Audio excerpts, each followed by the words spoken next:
Hello, I'm Sean McMahon.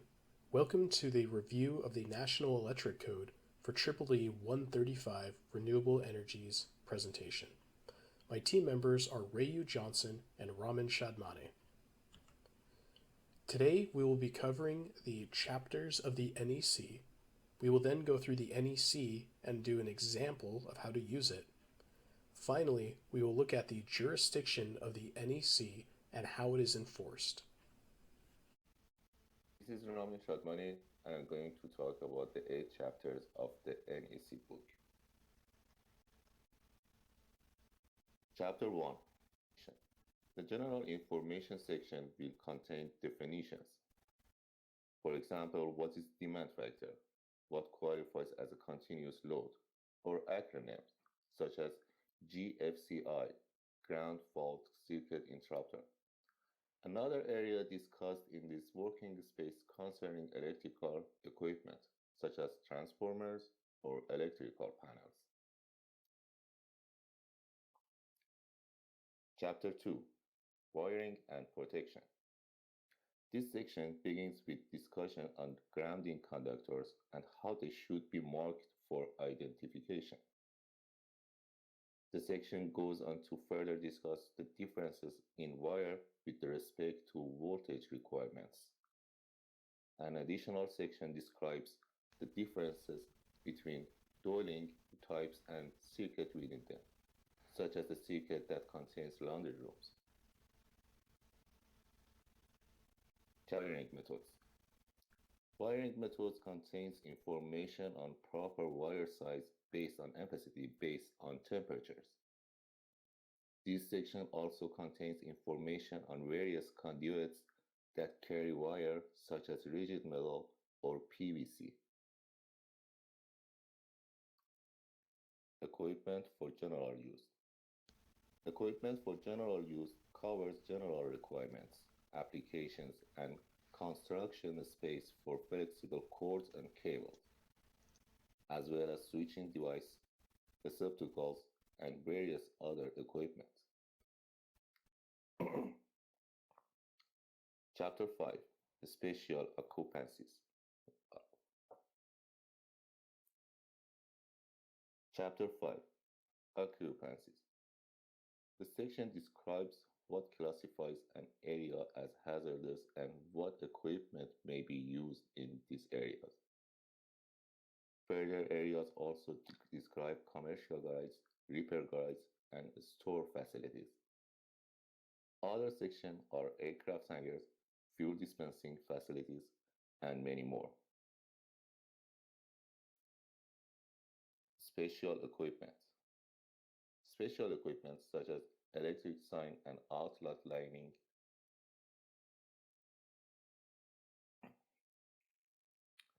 Chapter 6.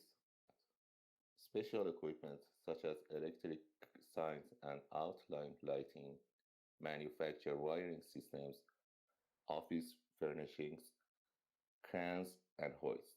For example, crans and hoist motors require a special ampacity correction factor as found in tables.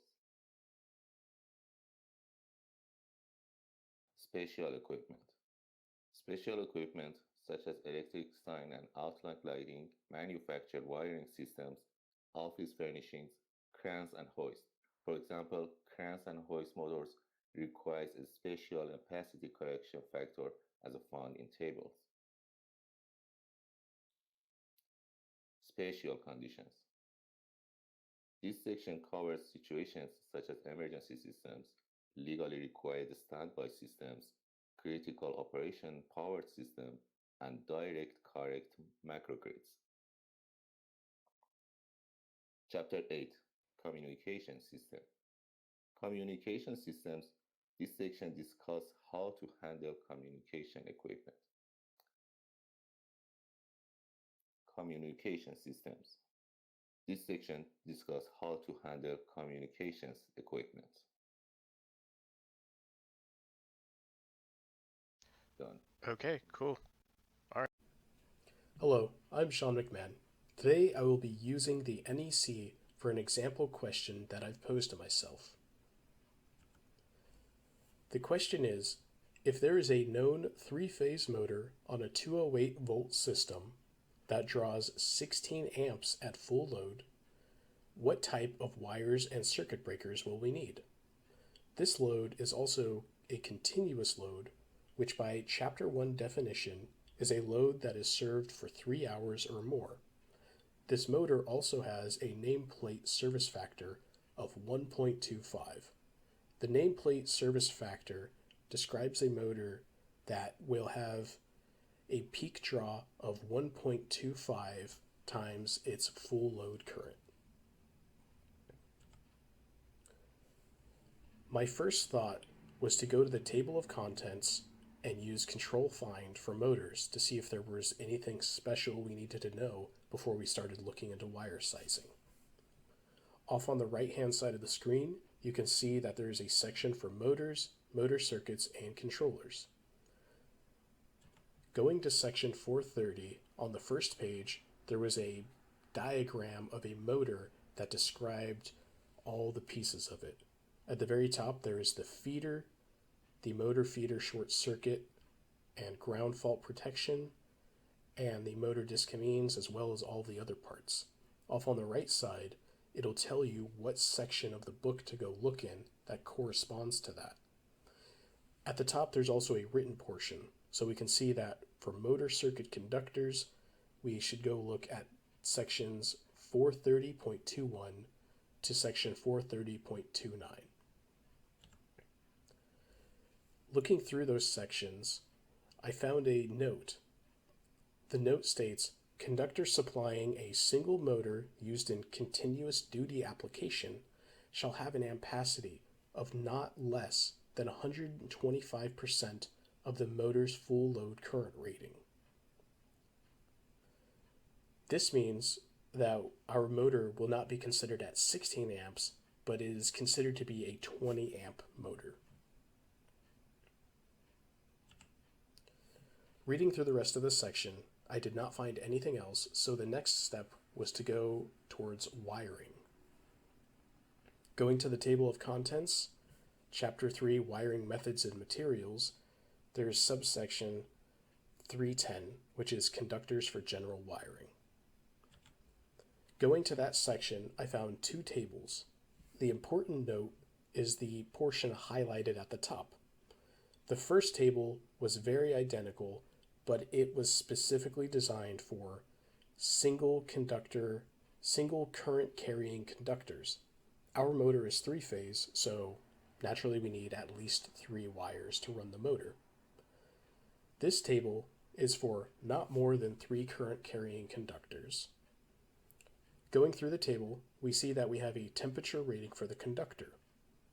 In this example, it was not specified where this motor would be located, so for safety, we will choose a conductor with the highest temperature rating. Going down the list, we see that it is split up into copper and aluminum wires.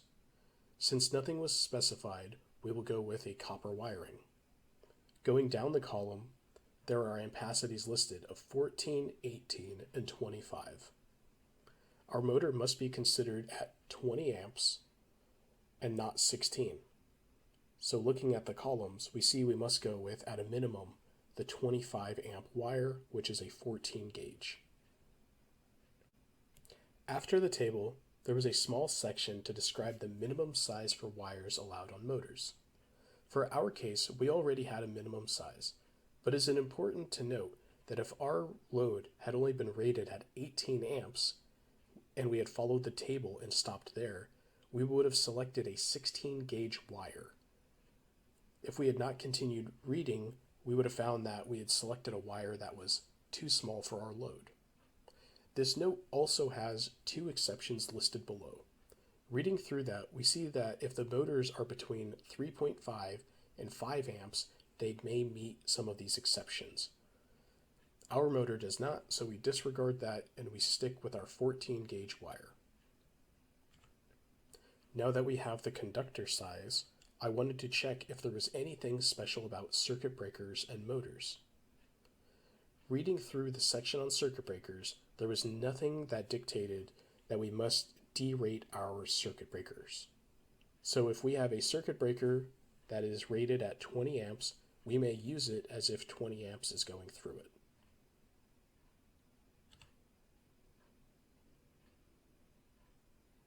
Now that our conductor size is known, we must begin looking into our circuit breaker requirements. Going back to the table of contents, we find that Article 430, Part 3 begins the discussion of the protection of motors. Going to that section, there is a note that says for more than 1 horsepower, which our motor is 7.7 horsepower, we must fall into one of the 4 protection methods. We must have a separate overload device that is responsive to motor current. This device shall be selected to trip or shall be rated at no more than the following percent of the motor's full nameplate current rating.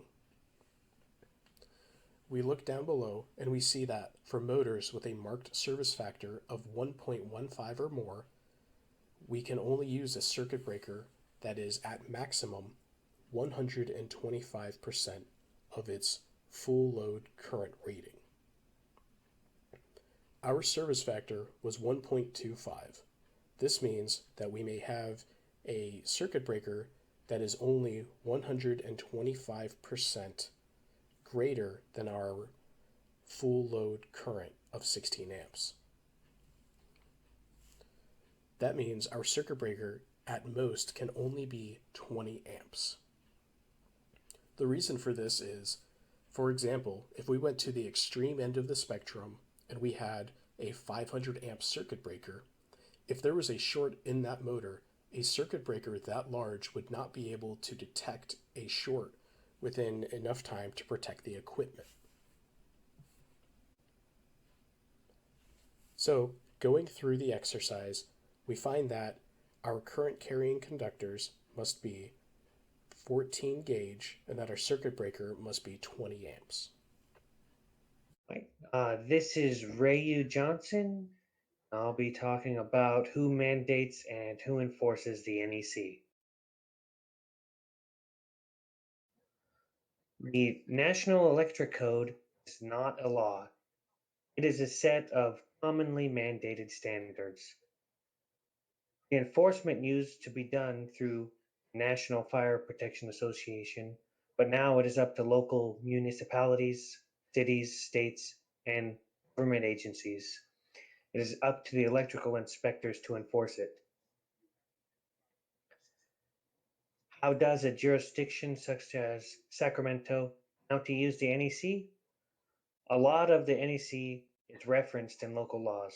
For example, there are 18 sections in the California Legislative Information Database. Violations of the NEC code would fall under building permit violations.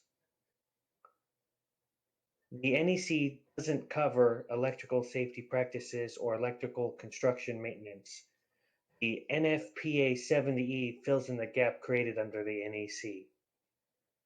3 kinds of electrical hazards covered by the NFPA 70E are electric shock and electrocution, arc flash, and arc blast. Furthermore, it also goes into a 4-step approach to electrical safety. Steps are: number 1, de-energize equipment when possible. Number 2, require a live working permit working on energized equipment. Number 3, have a written plan to perform work safely. And number 4, use the correct personal protective equipment. The NFPA 70E is not adopted for regulatory use. It falls on the customer to require electrical contractors to follow the safety practices and enforce it.